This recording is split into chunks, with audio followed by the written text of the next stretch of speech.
today for Advantech Wireless, HTS has certainly affected our product planning for low-cost Ka-band terminals. And we're seeing a great deal of interest now as the HTS capacity is placed into orbit.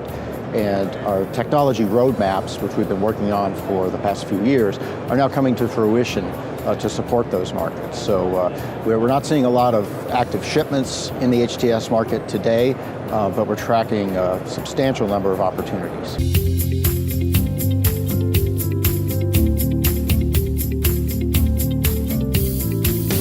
Well, OTT has actually created, simply because it creates more demand for content, it's actually created more demand for us on the broadcast side, particularly on contribution links for our radio frequency products and high power amplifiers supporting satellite news gathering vehicles and for remote content contribution sites. So OTT we just see as an overall driver.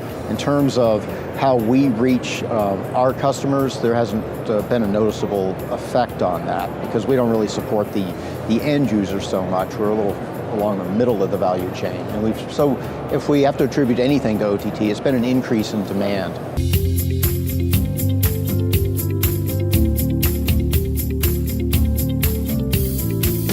For mobility, we've done a number of things. Obviously, with our radio frequency product line, we've been working in gallium nitride semiconductors for years, and that's brought an increasing improvement in size, weight, and power efficiency to that market. So we're serving that market with much, much smaller, lighter weight amplifiers, better power efficiencies, because mobility is always power limited as well.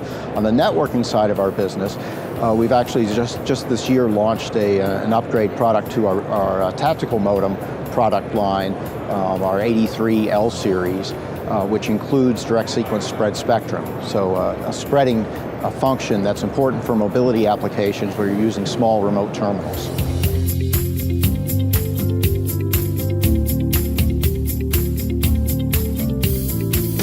Well, we're seeing, obviously, like the rest of the industry, we're seeing a decrease in price per megahertz globally, right? And in some regions, of course, that varies. But we're seeing that primarily by increased capacity of satellite space being launched, right? And that's going to become even more accelerated over the next 2-3 years. As a ground equipment provider, that's entirely a positive thing for us, right? There's more, lower price because there's more of it, and there's more content being pushed through.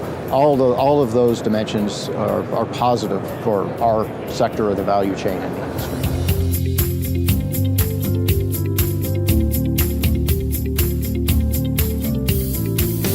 10 years is a long time in this business, and we have seen both in terms of capacity, availability of bandwidth, and the cost reduction we've taken out of some of our remote terminals, particularly in the networking side, literally more than an order of magnitude in reduction of the cost all along that. And that, 10 years, right? Long time. And that, obviously that affects a lot of things. So you see different applications being used in satellite where it makes sense now because we've driven that cost point down to where you can provide things where satellite was maybe an application because you couldn't do anything else. Now satellite becomes an actual competitive application in terms of both service and cost.